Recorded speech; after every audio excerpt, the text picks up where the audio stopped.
Welcome to Your College Bound Kid, podcast for parents and families everywhere. Whether you have kids that plan to attend college or you have current college students, you want them in and you want them to graduate. And you want a quality education and you don't want to be tossing and turning at night, stressed out over wondering if you can pay for all 4 years. I am Mark Stucker, and I'm a college coach. And I am Anika Madden, and I am a parent. And it is Thursday, December 6th, and welcome to episode number 45. How many times should you take the ACT or SAT? In this week's news, how gender influences college admissions. And we'll be in chapter 45 of 171 answers. And we're talking about how many times your child should take the SAT or ACT. And this week's question is from a student who wants to know if they should apply to a university through the common application or if they should apply using the priority application sent by the school. And Mark wraps it up with his interview with Brendan Williams on everything you need to know about the FAFSA verification. Anika, you remember that feeling we got when we got this email from Esteban saying that somebody paid him the big bucks, and as much as he loved us, he was going to have to be transitioning to this full-time job? Esteban, meaning our sound engineer, our podcast producer. Yes. Yes. So I think Anika and our hearts jumped and added some gray hairs and aged us in 1 year because we so depend on him. He was amazing. But, a couple of things. Super shout out to Esteban. He was just fantastic and we love him. And he did a great job for our first 41 episodes. But listening family, we are so blessed because it feels like out of the sky, we were fortunate to meet a great gentleman, John Luckenbaugh, who has 400 podcasts. He's been a producer for, he's a full-time podcast editor, podcast producer, sound engineer. And he's actually been working with us now for 4 episodes and he did not miss a beat. He is awesome and he rocks. And so glory to God, we're really thankful for our new producer and we're also grateful for Esteban as well. That's right. Huge shout out to Esteban and John. Welcome aboard, my friend. And if you forget that name, not the last name, the first name, just think about your little 10-year-old. Oh, easy. Let's turn to college hot topics in the news.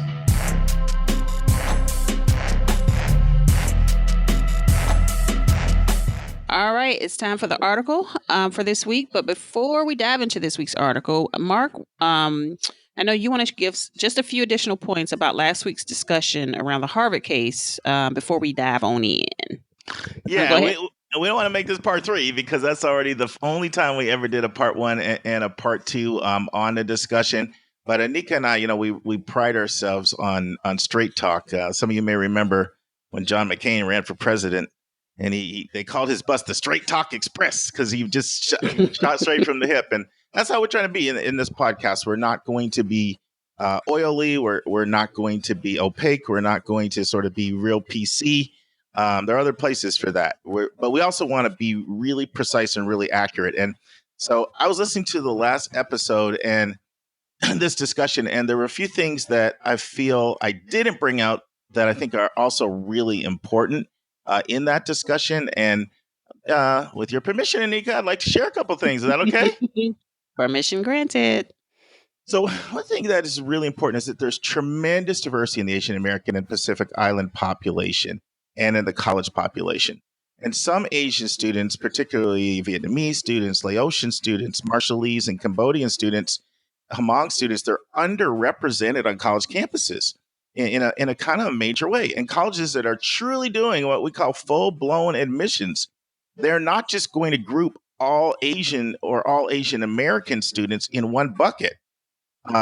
These students actually may benefit from affirmative action because remember, schools want what they don't have. And Southeast Asians in particular are often underrepresented. And here's a fascinating statistic, Anika. Among the 281,000 Hmong students in the United States, 38% have less than a high school degree, 25 percentage points lower than both Asian American and the U.S. averages. And that's according to the Center for American Progress. And just 14% have a bachelor's degree, which is less than half of the national average. So not every Asian American comes from a highly professional, educated background. Not every Asian American comes from a wealthy family. There's wide variation with income, with education, with culture. And one of the things, that, Asian Americans understandably hate, Anika, is this stereotype that they're so smart or they're so good at math or they never have any behavior problems. It's something they recoil at. There's actually a name for it. I don't know if you've heard this term. It's called the model minority. And it's, they hate it. And I understand it because, one, it puts a lot of pressure on people. Two, it's kind of an insult to your own humanity. And it's stereotypical. It sort of reflects a lack of understanding of the fact that, hey, we're human, we have problems, and it doesn't share the sort of full cultural diversity and complexity within the Asian American community. And one thing that's great about schools that do full-blown holistic admissions is that they take all this into consideration. So while it's true that admissions does do, what I call social engineering, right, Anika? So in order to have a balanced class, they'll put you in lots of buckets. Like they'll put you in a bucket based on gender, and they'll put you in a bucket based on your geography, and they'll put you in a bucket oftentimes based on race and ethnicity, and sometimes the major that you're declaring, and also maybe if you're applying for a sport, you get grouped in and compared to the other soccer players, right? But schools that really do a great job at holistic admissions, they will make these differentiations, and they will not just say Asians all in one bucket, Asian Americans all in one bucket. They're not going to do that. And so I think it's a really, really important. And that to me is an attestation to why we support Harvard and why we support schools that, do affirmative action, because they actually are looking at you through the prism of all of the different aspects of who you are and the privilege that you have or don't have and the obstacles you've encountered or not encountered. And something we've said over and over again, schools want what they don't have. And so if you're in an underrepresented category, it works for you. If you're in an overrepresented category, it's going to be more challenging. What do you think? I think that's an excellent segue into our next article. You know what I thought you were going to say? What I was that? What I thought you were going to say is you said you don't want to do part 3, and you just did part 3 on. That's why I'm segueing into our next. No, I'm just kidding. No, but it is because we're talking about how gender influences college admission. It is a great segue. Okay, Mark. Well, that's the perfect segue into this week's article because we're talking about how gender, and this is the title, how gender influences college admissions. And this is found in U.S. News and World Report, written by Miss Ilana-Kowarski. And what this is about is that undergraduate programs are striving to enroll an equal number of male and female students. So if there are more students from one gender applying, then the acceptance rate for that gender might be lower. And so it goes into them really want to strike the balance in a gender-based freshman class. And not only that, but also within their academic departments. So students with a genuine interest and achievements in a certain discipline, where the gender has been historically a minority, they would have an edge in that selection process. And so a couple of the examples that they give is, that puts women in the advantages for most sciences because, we're always, having the big push for women in STEM, right? And then there's an advantage for men in areas like teaching and nursing and the liberal arts majors. So before you dive in, Mark, I do want to preface this with saying, and this is one of the quotes out of the article, is that just please remember that this gender minority status is not an automatic selection for you to say, oh, I'm a female and it's all males over there and I don't have to be a high achieving student to get in just because I'm a female. That's not the case that we're making or this article is making. This is just something, a tipping factor. Again, what we just talked about, where these schools are looking to fill what they don't have. Yeah, I think that's well said. And so, basically the article talks about the disparity in gender. And I alluded to this last time, but I remember this is probably 13 or 14 years ago, but the dean of admission at Kenyon College came out with a headline article in the New York Times. It was something like, "Where are the boys?" And it basically went on to say how, listen, it's an advantage being a male applying to Kenyon, because we don't have as many males that are applicable. And oh boy, the darts came flying at her. Like, we fought so long for gender equity and now we got to, deal with this. I mean, it really showed a naive understanding of admissions though. So, as you laid out, Anika, schools want gender diversity as well. And we should talk about why they want that. I think we should talk about why girls tend to do a little bit better in school. But, the article says that a lot of schools aim for 50-50 in gender. One thing I would say is that's only the most selective schools. So many schools, Anika, have given up any pretense that they could ever achieve 50-50 in gender. But they but they are shooting for 60-40, at least a lot of them. So they're conscious of the gender balance, right? And you are seen through the prism of your gender. And if they have an inordinate number of one gender, then they like to get that other gender. And that is going to vary. It's going to vary a lot by school.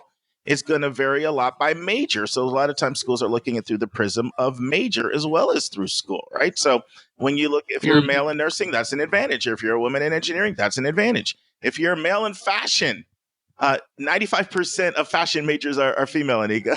So that's a major. If you're a woman in physics, almost 90% of physics majors are men. That's an advantage. And so one of the questions that I would have for, let me first make a statement that was fascinating to me. So I was talking to an admission officer from Columbia University, Ivy League Columbia College, right? And this was some time ago now, like this is around like 2008. And so 10 years ago. So Columbia actually went co-ed in 1983. So that's pretty late. It was only 25 years before I had this conversation. And the admission officer was saying, would you believe that we were an all-male school until 1983? The women went to Barnard College, right? And 25 years later, our girl pool is stronger than our guy pool. That's crazy. So one of the questions that I have for you is, see, here I am asking you the questions, right? Flipping it around. You're always the question asker. Yeah, you still answer. So, let's start with this. Why do you think schools even want to have some semblance of gender balance, and why is that even important to them? Well, I was thinking about that actually earlier, and I wonder if it had to do with just admissions just in general. Like, how we know how competitive it is, right? They're just trying to get all the kids that they can get. All the great kids that they can get, of course. And how do you appeal to both sides of the fence? I thought about that and just on the business side of it.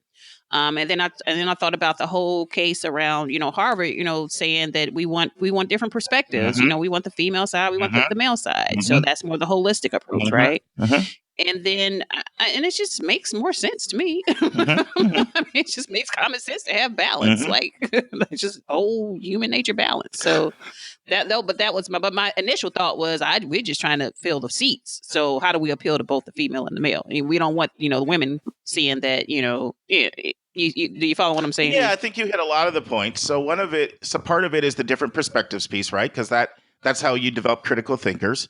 Part of it is preparing people for the world you're going out into piece, which we've talked about in last week, right? So that's the world's 50-50, society's 50-50. Then you're going to go out into that world. We don't want it to be 90-10 because that's the world you're going out into.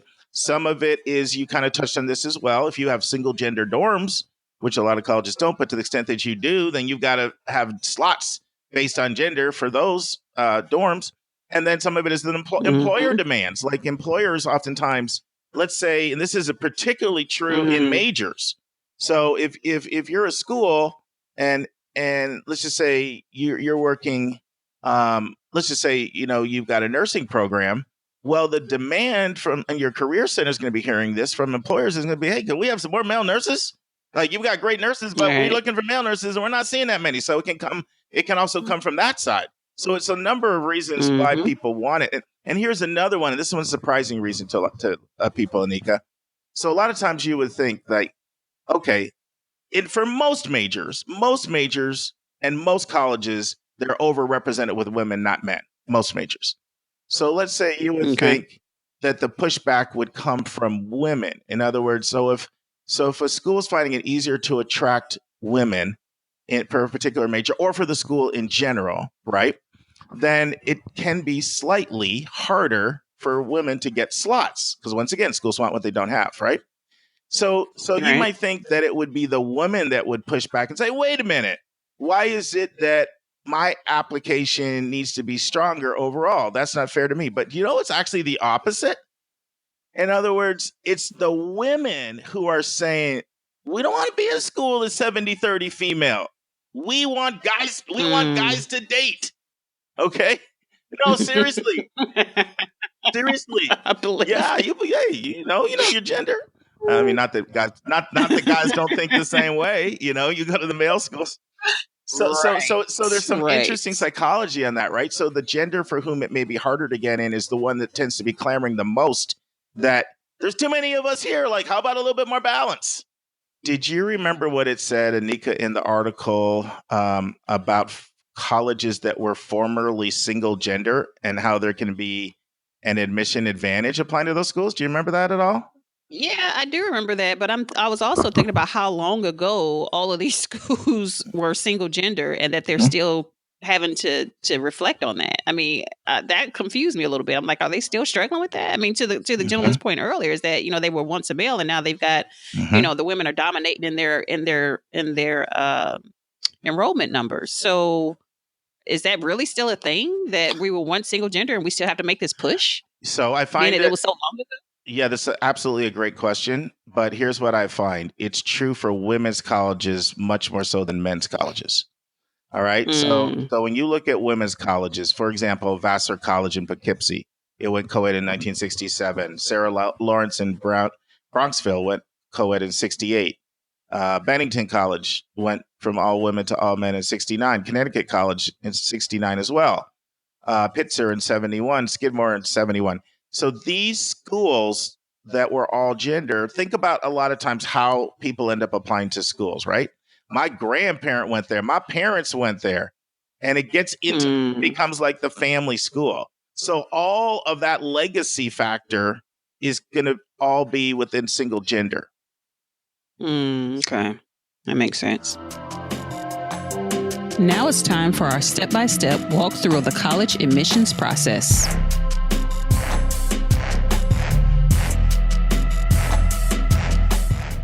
Okay, Anika, it's chapter time. You can tell I can't sing. Oh, you should hear my kids when I attempt to sing. Dad, that hurts my ears. Stop it. It's not funny, Dad. Not funny. No. Of course, I don't stop. I'm like, God gave me this voice. Like, I go spiritual on them. Go God on them. God.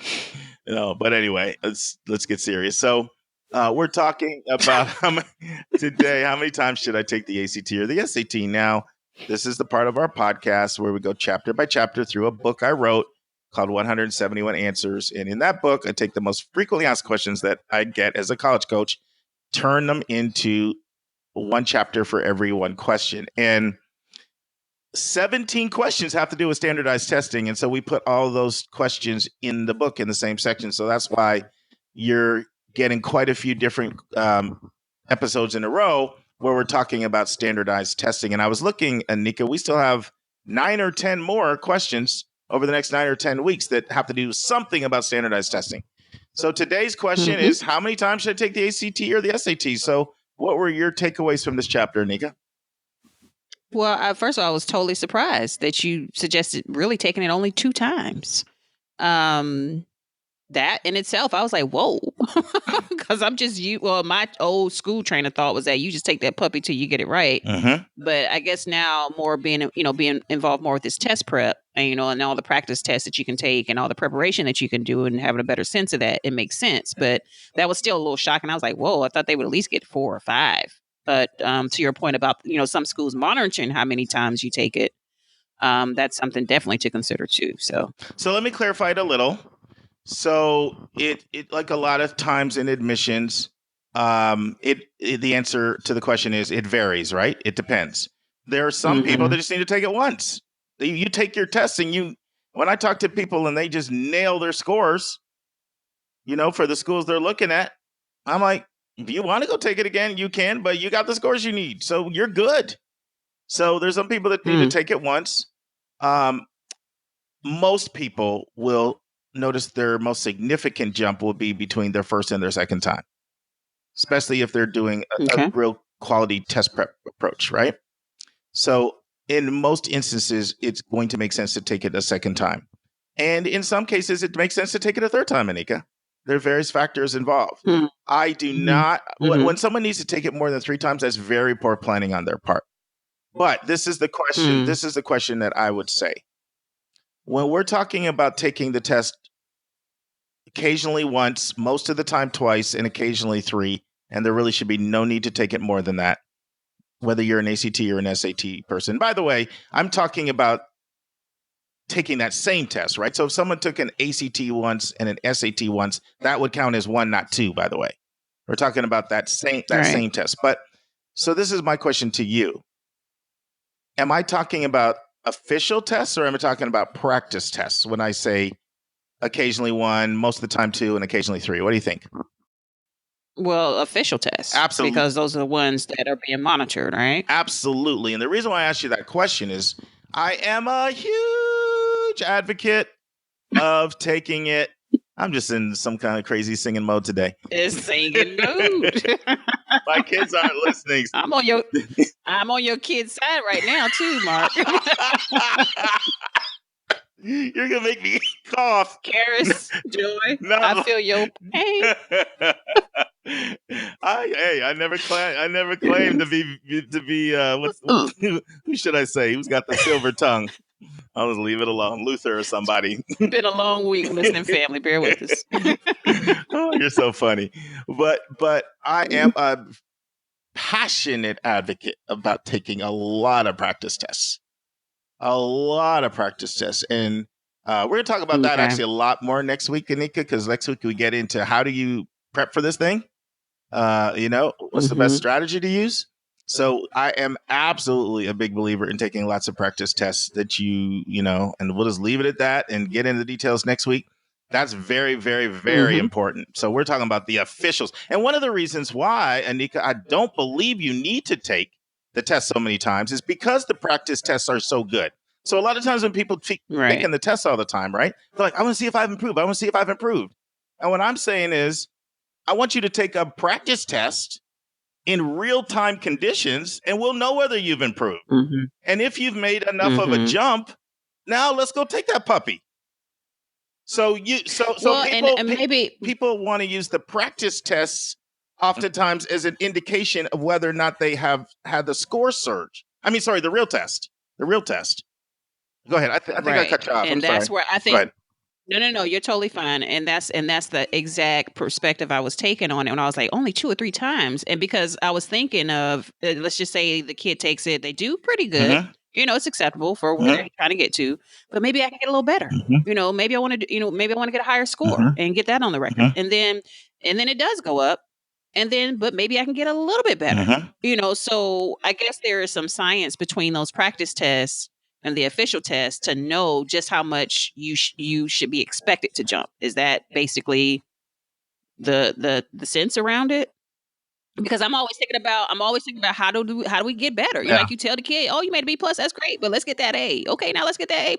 Now let's get, when does it need to stop? I guess. Well, that's a $1 million question, and I wrestle with that with all the students I work with.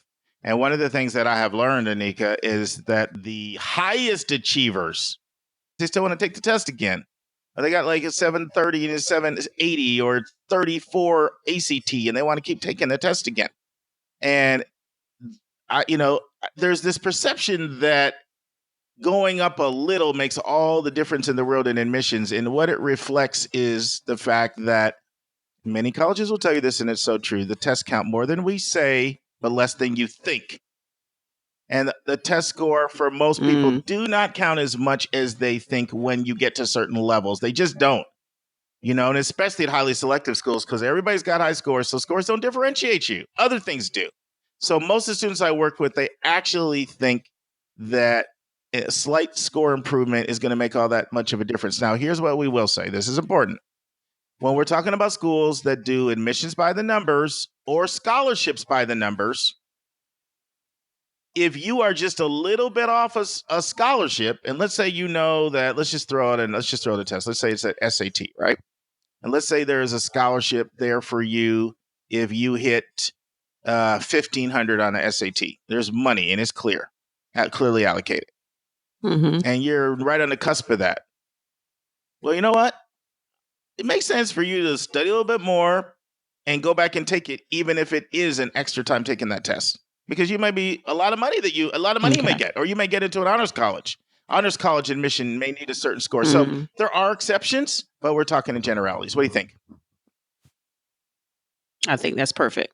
Yep. I totally wasn't even considering the points you get for the scholarships. Ooh, that's kind of critical. You know what?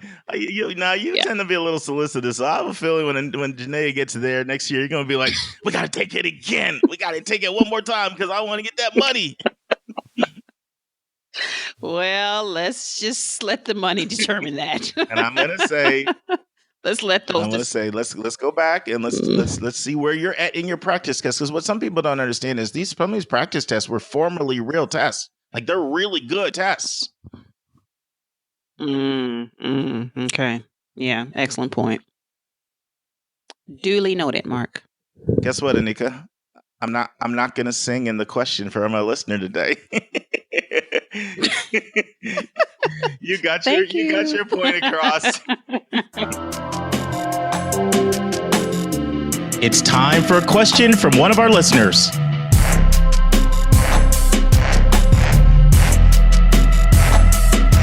All right. This week's question is from another excellent student. This is from Jimmy. He's a high school senior in Powder Springs, Georgia.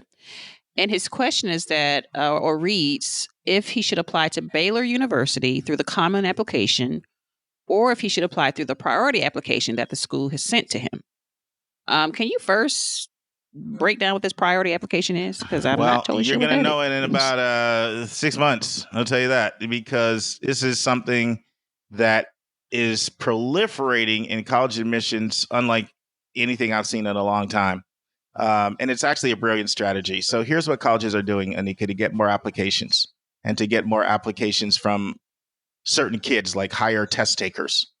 They are sending you, usually through email, and there's all kinds of different names for these things. That's so popular. I call them priority applications. Some people call them VIP apps. Some people call them Snap apps.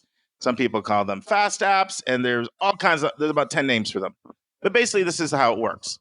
You get an email that says you have been recognized for your excellence as we looked at your application, and we would like to do a few things. They oftentimes dangle money, like say you're eligible for this $20,000 scholarship. So there's a dangling of money. Your application process is made easier. Like, you're told things like, we're going to waive the essay requirement for you. And oftentimes they'll say, and we're not charging you an application fee either. All we want you to do is just, make it super simple. And sometimes everything's all filled out for you already, and just sign here and you'll go right off. And a lot of times you're even told you'll have a quicker decision than everybody else. Just complete this priority application. Now, let me tell you why this is brilliant on the part of schools. There's not a week that goes by that I don't have a student, during application season talk to me about this. Should I use this? I get all these priority applications sent to me. It's brilliant on the part of schools because they get more applicants, because people feel an honor is being conferred on them, right? Like, wow, they're making me feel special, and they're eligible for the extra money. And so, and then they're making it easier to apply. Like, it's not taking much time, and I may have money. So the goal on the part of schools is to get you to try to apply to get more applicants in their applicant pool. So that at least they have a chance of bringing you in. And the other goal is, a lot of times, colleges are master marketers, right? So they want to be able to increase the number of applications they have so they can brag about that. And they also want to be able to brag about how their average test scores have gone up.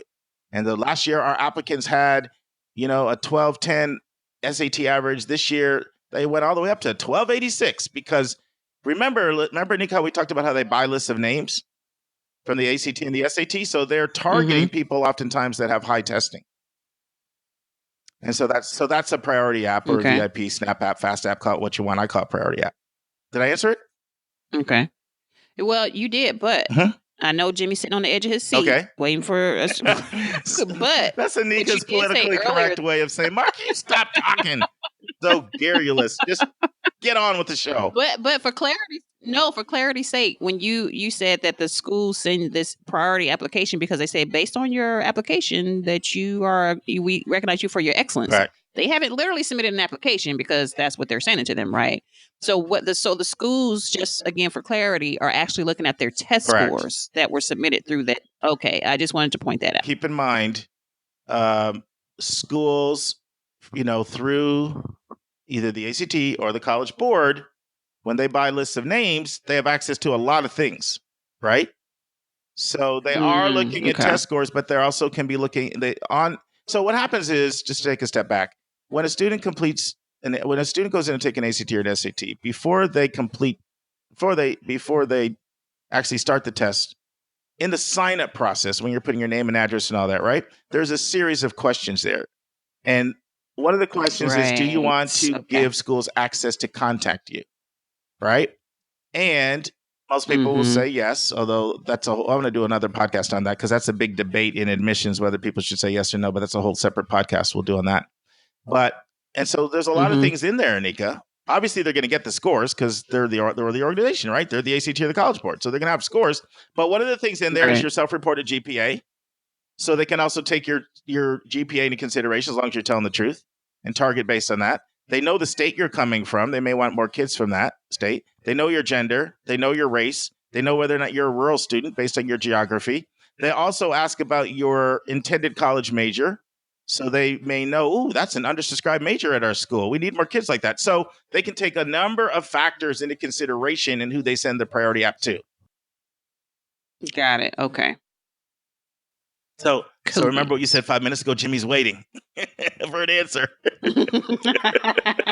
Here we go, preamble. So what do you think, Anika? What would you tell him? I don't know. Well, that's actually a good answer because it's not an easy question. It's not. There's advantages to both. There's advantages to using the Common App. The Common App, they are going to see the essay. And maybe if they really get intrigued by the student, they want to look a little fuller and deeper at the kid, they're going to see more, not just the essay, but it's a more comprehensive application. So you have a chance to kind of put your best foot forward more if your application is really strong, right? You also have a chance to potentially demonstrate some interest because you put more work into a more comprehensive application. So there's some advantages on the Pro Common App side.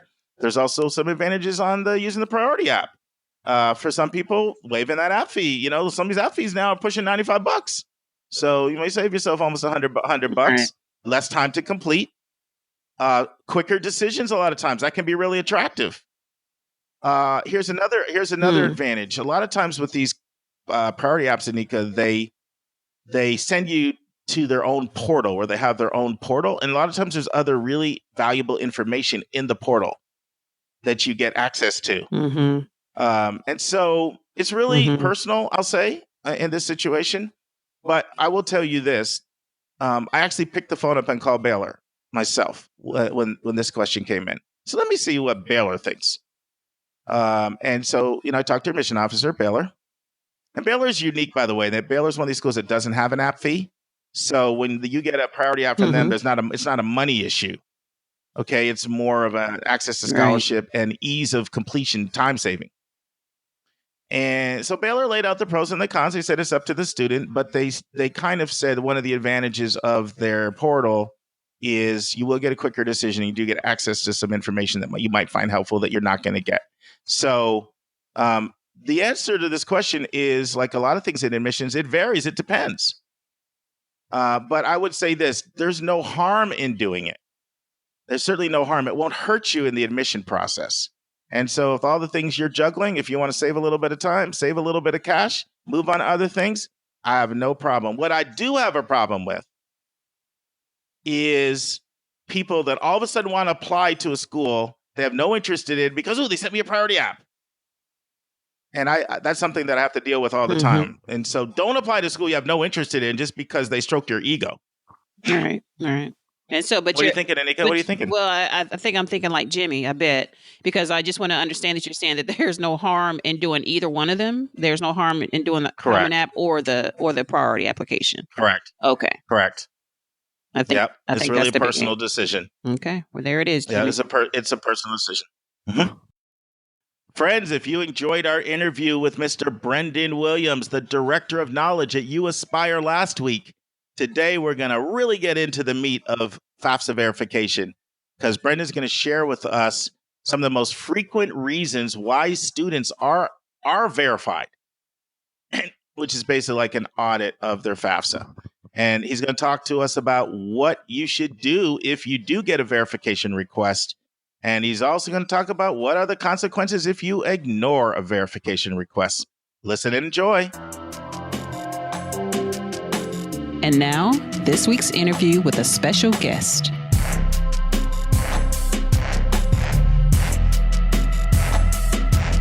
Let's talk about, half dozen or so of the most common reasons a student actually receives a verification letter.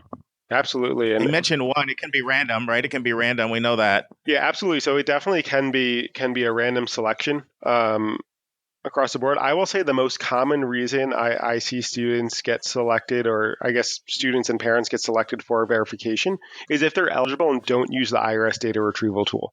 And so that's definitely a key flag that we see across the organization when working with students, is that if they go in and fill out the FAFSA and they say, yeah, I've already filed, but I don't plan on using the IRS DRT, and they're not listing one of those reasons, we can almost guarantee that they're going to be selected for a verification, because the college wants to see that definite, accurate information from the IRS. And so I will say, I always recommend that if you are eligible, that you use the IRS data retrieval tool, so that on the FAFSA, and really it's probably the easiest way to complete the FAFSA if they're pulling over all the financial information from the IRS and putting it on the form. And you know what, I wanted to say something on that, because you said something that was important in there. You said, if you're eligible, and our listeners should know there are some people that can't use the DRT or data retrieval. For example, if you did an amended return, if you never filed. Well, amended return can use use the IRS DRT. Oh, I didn't know that. That was a recent change. I think last year they changed that. But they say you can use the IRS DRT, but the college will ask you for your 1040X later on in the process. Wow, that was a good catch. Nice. That's why you're the Director of Knowledge. I love it. So let's talk about. I will say to throw the other ones out there. If you're like married filing separately, yes, you can use the IRS DRT. If you're married and filing head of household, you're not going to be eligible to use the IRS DRT because it's potentially an incorrect filing. If you didn't file taxes, you can't use it because there are no taxes in the system for that. And I know I'm forgetting. I think a foreign tax return, isn't that the other one? If you did a foreign tax return, yeah, absolutely. Foreign tax return, you can't use it because they were only connected to the IRS, right? Not to all of the tax forms across the world. But that's probably, I don't know what percentage. I mean, the overwhelming majority of people don't fit in those buckets, right? I mean, the DRT would, I don't know what percentage are eligible, but clearly it would be the vast majority of the country. Yeah, absolutely. So if you're filing tax forms, then you would probably be eligible to use the IRS DRT if you don't fall into one of those categories. So that's a great tip for our listeners. Make sure you use the DRT if you're eligible. That's going to trigger verification. It can happen randomly. Any other triggers you've seen that lead to verification requests? Because I know that the IRS doesn't tell people individually why you got the verification request, right? They keep that information confidential on a personal level. That's my understanding. Is that correct? Yeah, and so it's the formula for how folks are selected for verification is not released to the public. They don't, even the colleges don't know what the formula is. And when we get to this, we can talk about the issue with the formula that took place last year, and they've fixed that since then. So that should no longer be happening. But we'll talk about that after I go through a few more of these circumstances. So one of the key things is for being selected for verification is if you're going in and making changes after that initial submission to items that shouldn't be changed. And so we've had instances where a family, every time they paid the bills, they would go in and update the assets on the FAFSA, and you definitely should not be doing that. It's at the time that you are submitting the FAFSA. And so the more of those submissions, we've seen that it's increased the likelihood of being selected. You know what? I just remember you shared a story in San Antonio. Didn't someone do it like 80 times? They kept changing their bank account every time? I remember something like that. Is that what you're talking about here? There's one instance where someone I think we hit the limit of FAFSA corrections, which we had never seen before. And they came in and we looked at the FAFSA and we're like, okay, what's going on here? And they told us they were going in and updating it. Basically, I think almost on like a weekly basis, which obviously raised some flags. God bless them. They're trying to do the right thing. God bless them. Yeah. No, absolutely. So they wanted to make sure it reflected their financial situation, but we had to tell them, you don't have to do that. It's okay. It's the day you submitted the FAFSA. That's what they want. And then the other thing we tend to see is it seems to be more common with special circumstances. And so a lot of times students who are in legal guardianship or are falling more on the independent, so they're independent students, we tend to see that those students seem to get selected for verification a little bit more often than other students. But granted, this is all anecdotal, where I'm speaking from right now. And so these are just trends that I've tended to notice over the years. And so there can be obviously shifts in those trends over time. Cool. That's very helpful, though. I think that's really helpful. So let's talk about what someone should do. They get a verification request. And maybe even with that, Brendan, you can maybe also share how people receive verification requests. And, when you answer that, how would they get a verification request? And when they get it, what should they do? Absolutely. So verification requests can come in a variety of manners. I've seen them come in via letter. I've seen students get an email. I've seen it just posted to the college portal and saying you need to submit this additional information. So one of the key things I always say is you need to respond in a timely manner. And so basically, many colleges are just pausing the financial aid process, the awarding process, until they get this verification completed. And so the longer you wait to respond to things, the longer it might take to get that award letter or award notification. And so, like I said, they can come in a variety of ways. Responding in a timely manner is key.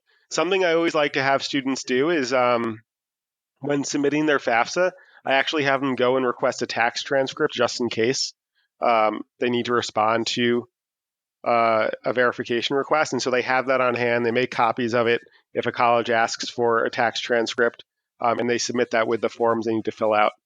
I would say the key things is if the student or parent is confused about what they should do, never be afraid to call the financial aid office. They are there to help you. And also, if you have any support systems, a school counselor or somebody else that has been through the process before, even for some students, even talking to an older sibling, always ask for help if you're confused, because if you submit the forms and they're filled out incorrectly, that can pause the process even more. And then lastly, don't ignore it. I think that goes along with respond in a timely manner, but just make sure that you're paying attention. You're checking all the different ways you might receive verification requests, and that you're not ignoring, let's say, the college portal that they gave you a login for, that they said every single other notification is going to come through. And so just really be on top of all the different ways of communication.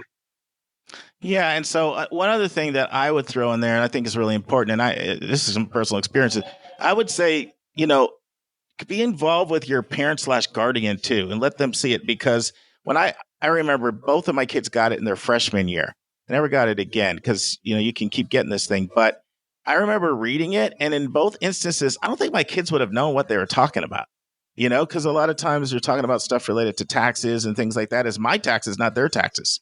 And so, but the request is going to go to the student because it's the student that's applying.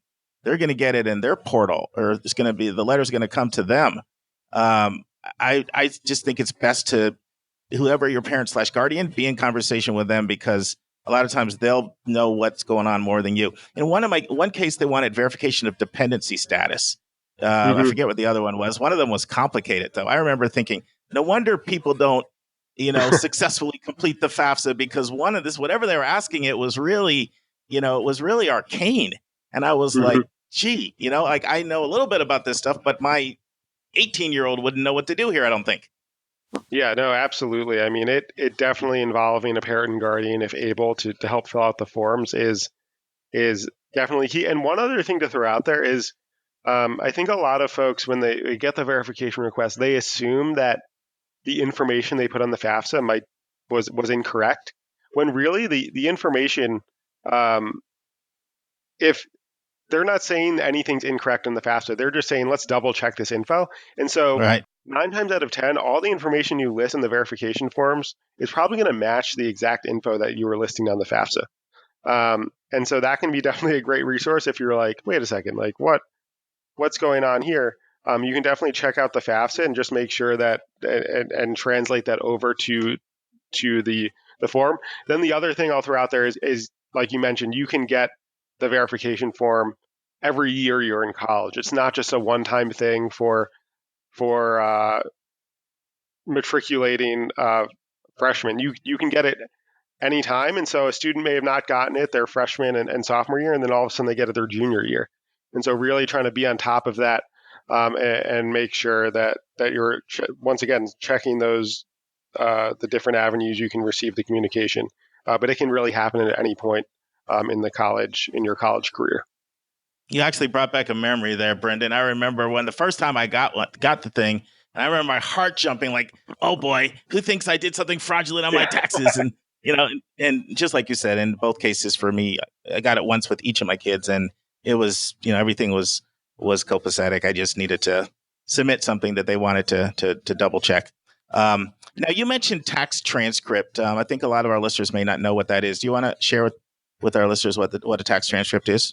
Absolutely. It's the official record from the IRS of what you submitted on that year's taxes. And so it's a tax return transcript. You can go to irs.gov and order one for yourself, and they'll send it via mail to the address listed on the tax forms. And so basically, it's just really an official document from the IRS. It used to be back in the day, I think before my time in financial aid, before tax transcripts became the big thing, that people could send in their actual tax return. And they stopped doing that because I think you can just sort of create your own tax return and send it in if you really wanted to. And so this is definitely a more official, more accurate record of what was submitted. Great. So if somebody ignores the verification request, we've already said you're not going to get federal financial aid, need-based aid. You're not going to be eligible for loans, federal loans.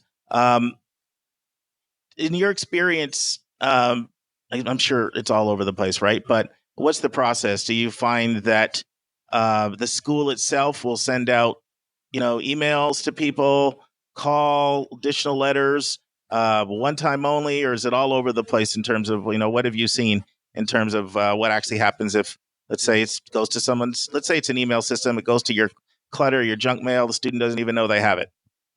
Yeah, I mean, it is definitely all over the place. You got that right, Mark.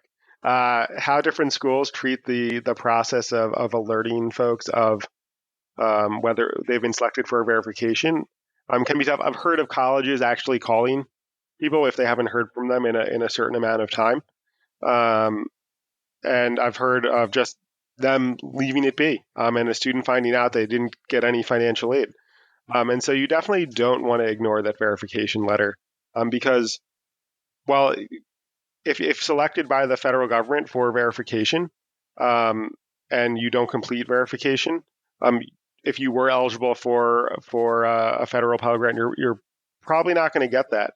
And then most colleges sort of follow suit with their institutional aid. And so if you're not completing the verification process, even if it was the federal verification process, you probably won't be eligible for any aid until that verification process is completed. Because colleges are just sort of following that same process. And so definitely don't ignore it. And how colleges will contact you will vary based on the college and the resources they have available to do it. I know there are some colleges even getting into texting students, and so they got a text saying need to respond to your verification requests. And I think that's going to become more and more popular because it's meeting students where they're at. Yeah, and a lot of schools are giving away money on a first come, first served basis, especially institutional money. And I guess FSEOG, that would be linked to this as well for schools that participate with FSEOG, wouldn't it, Brendan? Yeah, absolutely. And so, yeah, that's another federal grant. So that would definitely be impacted by with not responding to the verification process.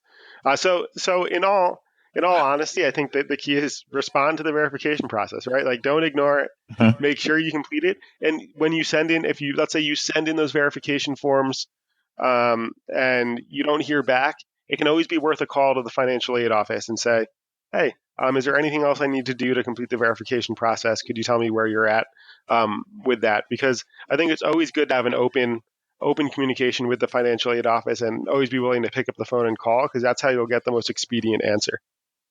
You read my mind on that one. I was just going to say that, one of the things we always tell students and parents is try to build a relationship with at least one financial aid officer in that office. And I would say especially for your first year, it never hurts to pick up the phone call and just make sure everything kind of looks good and you're good to go. I think that's kind of a good way to play it safe. Absolutely. And the other thing I'll throw out there is there's some cool things happening with the verification process. More colleges are accepting uploaded forms. Some even just have the forms within the portal that you fill out.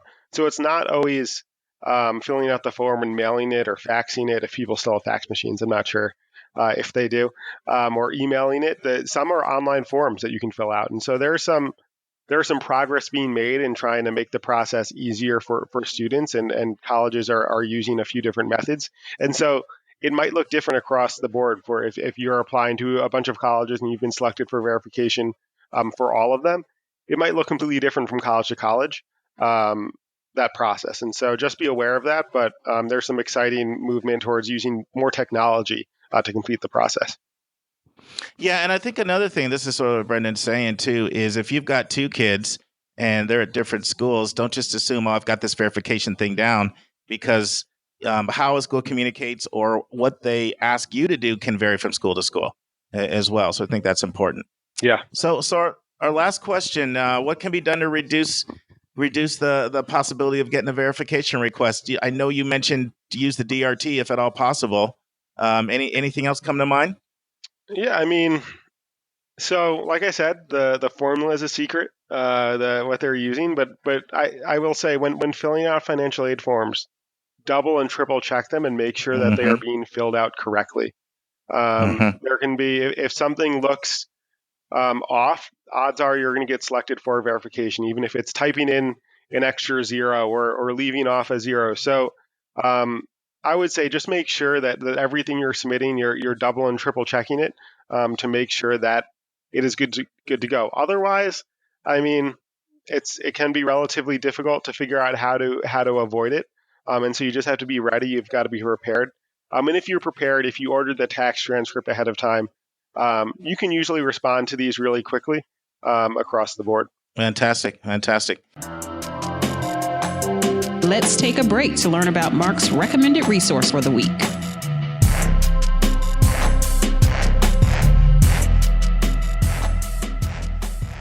Friends, last week we gave you free ACT prep and a resource to tap into outstanding official practice tests for the ACT.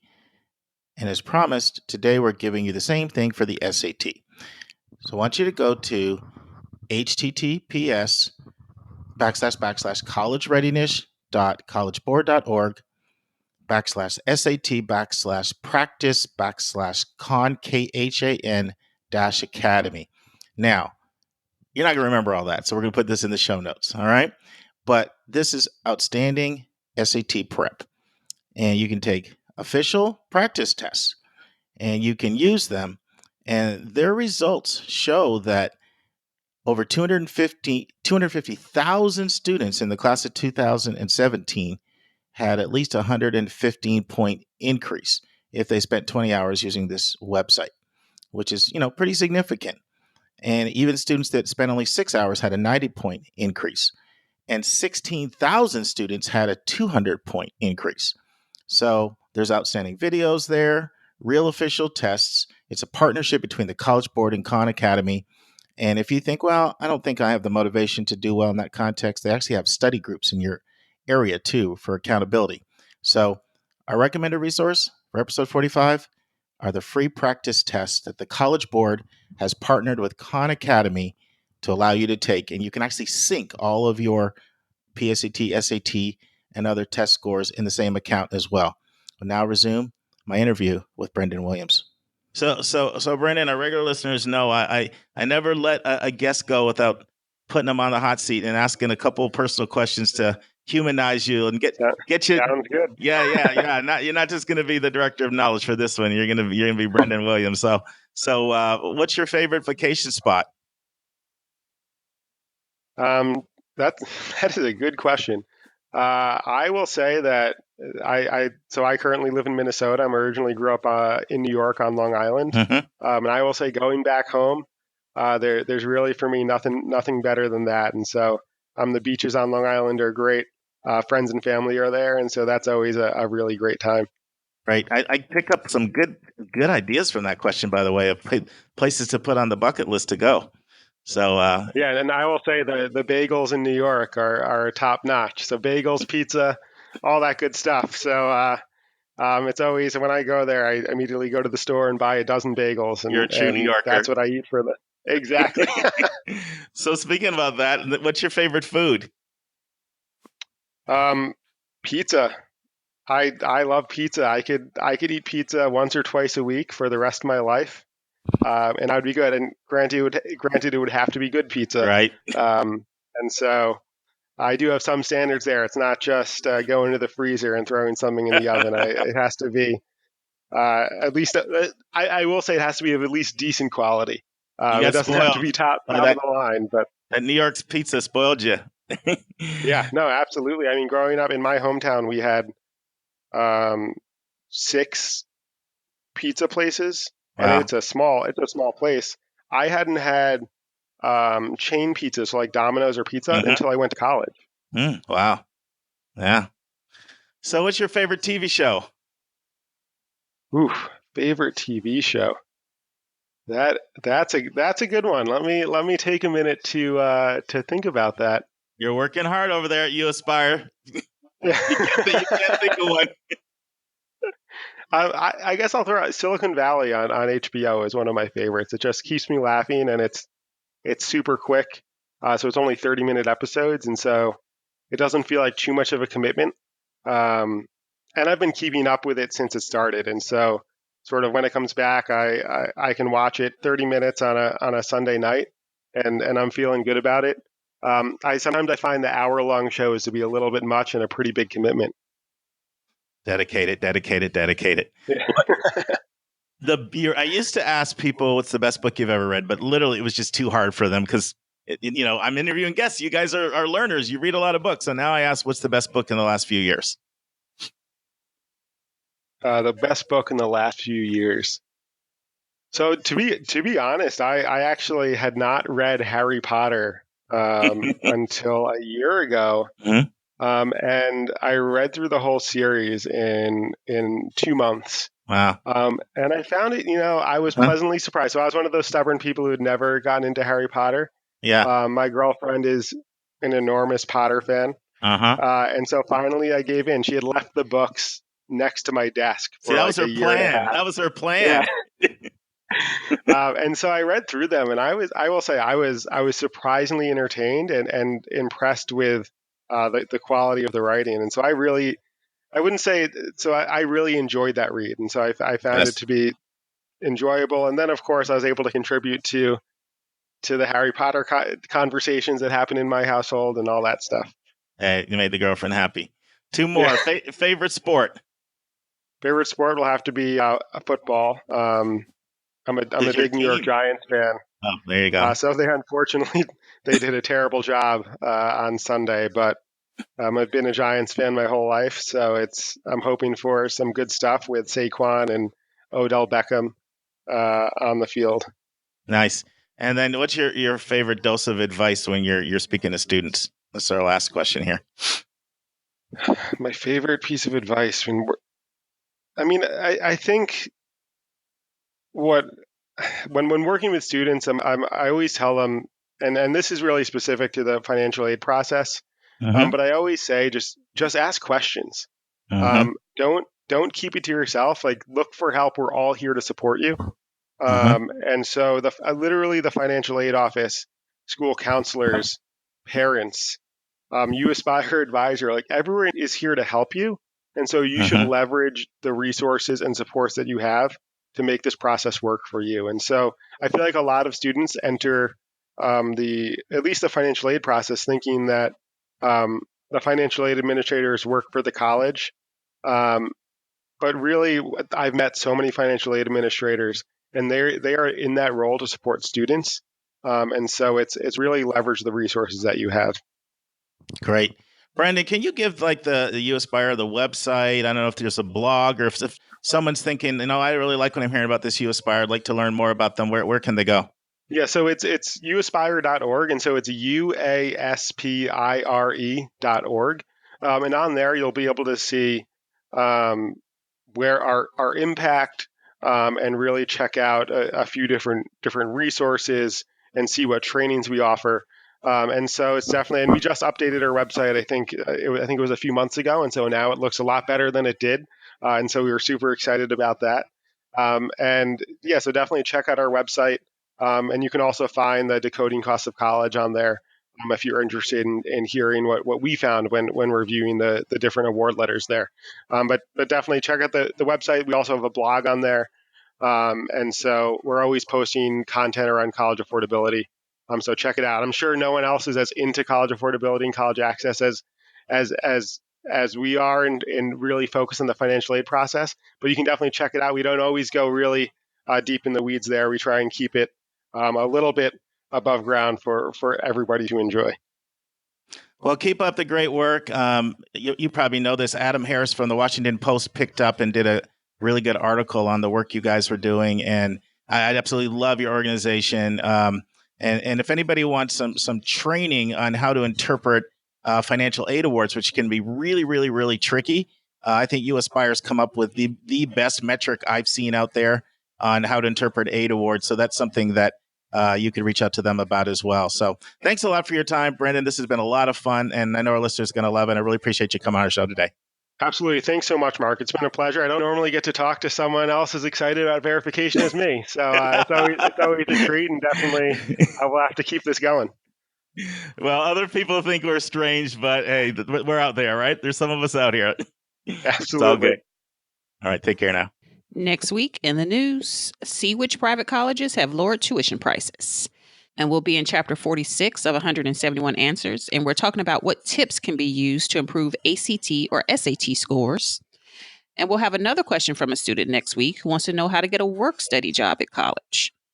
And don't miss Mark's interview with Miss Ashley Simpowski. She's the Assistant Director for Recruitment and Outreach at Springfield College. And they're talking about everything you need to know about community colleges. And that's our show. A big thank you to you, our listeners, for tuning in this week. And if you find this podcast helpful, it would help us tremendously if you would subscribe and write us a review on your favorite podcast listening station. And please be sure to click the share button and send it to someone you know who could really use this information. The amazing music that you hear is by Victor Allen Weeks. Artwork is by Andrea Togo. Marketing designs are by Kimberly Blass. And Your College Bound Kid is produced by Esteban Sartho. If you want to get a copy of the book, 171 Answers to the Most Asked College Admissions Questions, you can go right to 171answers.com. And if you would like to have a college coaching session with Mark, you can send him a text at area code 404-664-4340. And if you have a question or a few questions that you would like for us to answer on each show, please email us at questions@yourcollegeboundkid.com. That's questions@yourcollegeboundkid.com. Every week, we'll take one question and include it in the episode. We don't like your questions. We love your questions, so send them our way. And by the way, check out our website, which is just simply yourcollegeboundkid.com. Again, we thank you for tuning in, and we look forward to meeting with you again next week.